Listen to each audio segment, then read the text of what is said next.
एक बार एक धनी व्यक्ति अपनी कार से कहीं जा रहा था। तभी उसने रास्ते में एक जगह बहुत भीड़ इकट्ठा देखी, जहां पर एक उपदेशक लोगों को उपदेश दे रहा था।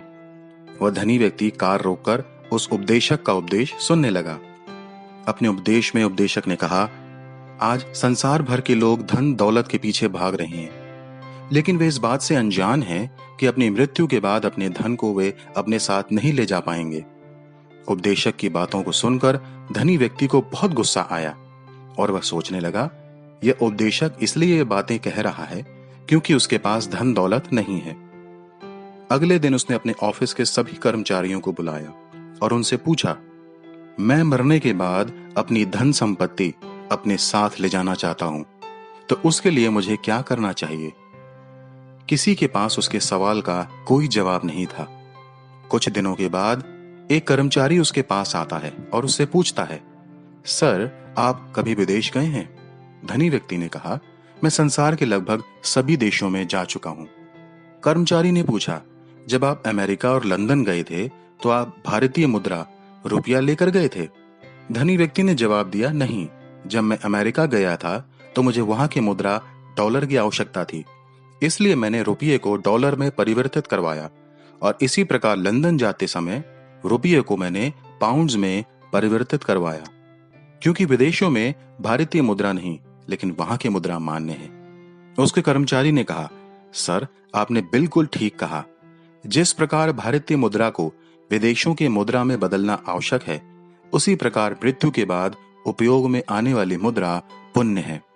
यदि आप अपनी धन संपत्ति को दान और भले कामों में प्रयोग करेंगे तो आपकी मृत्यु के बाद यह आपके पुण्य में बदल जाएंगे। उस व्यक्ति की बातें उस धनी व्यक्ति की समझ में आ गईं और उसने अपनी धन संपत्ति को दान करने और भले कामों में खर्च करना आरंभ कर दिया।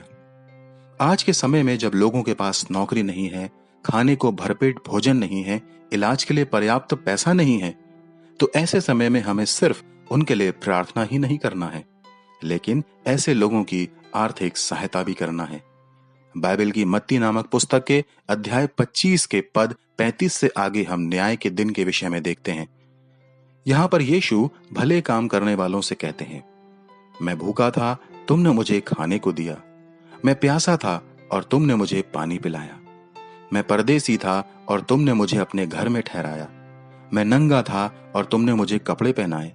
मैं बीमार था और तुमने मेरी सुधि ली। मैं बंदीगृह में था और तुम मुझसे मिलने आए।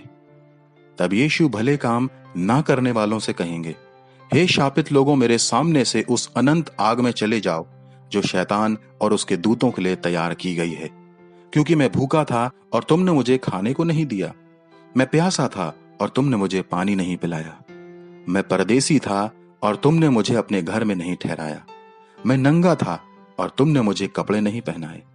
मैं बीमार और बंदीगृह में था और तुमने मेरी सुधि नहीं ली। मित्रों, अब सवाल है कि हम अपने धन को कहां खर्च कर रहे हैं, क्योंकि न्याय के दिन इसका भी हिसाब हमसे लिया जाएगा।